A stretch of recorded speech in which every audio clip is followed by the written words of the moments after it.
Every minute of every day, we are surrounded by an invisible force. Our world is wrapped in a magnetic field.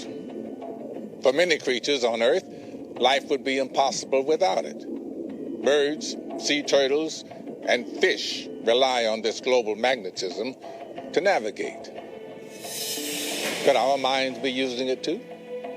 And is it perhaps the root of the sixth sense? Michael Persinger runs the neuroscience research group at Laurentian University in Canada.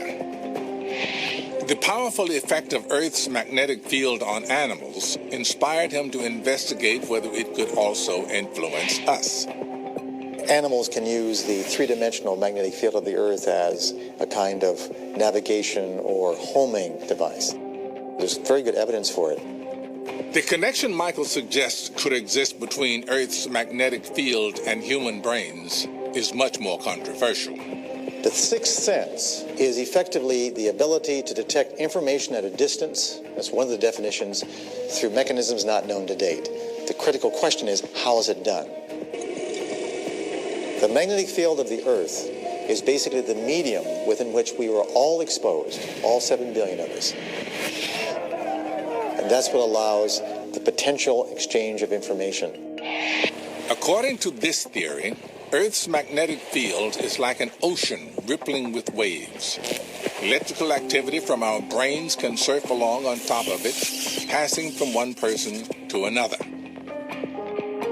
It's a radical idea, but Michael has designed an elaborate experiment to put it to the test. And whatever you do, don't drill into his head. Trepanning is outlawed in Canada. His team placed two subjects, Mandy and Mark, in rooms 20 feet apart. The rooms are acoustically and visually isolated from one another. They are also completely shielded from Earth's magnetic field. Michael replaces that with a precisely controlled magnetic field of his own design, generated by electrical coils on this headband. In this way, he can be sure that Mandy and Mark experience identical magnetic fields. By producing the same complex configuration of magnetic field in two different brains at a distance, you're basically imitating what happens in nature in the Earth's magnetic field. I'm going to turn off the lights and I'll be recording your EEG the entire time. And we'll be able to see if indeed their brain activity is the same once they share the same magnetic field. Over the course of the next 20 minutes, a light will flash at Mark several times while Mandy remains undisturbed in her darkened room.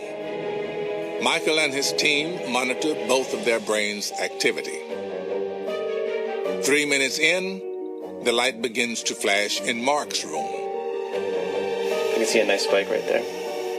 About 5 minutes later, the light flashes again. Same intensity, actually you can see the spikes even in this one. Mandy's brain activity spiked right at the time Mark saw the flashing light. Now Dr. Persinger's team need to know what Mandy experienced while she sat in the dark.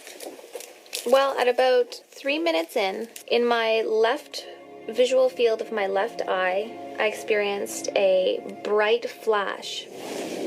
And it lasted very briefly, and it felt like it just sort of faded into the darkness again.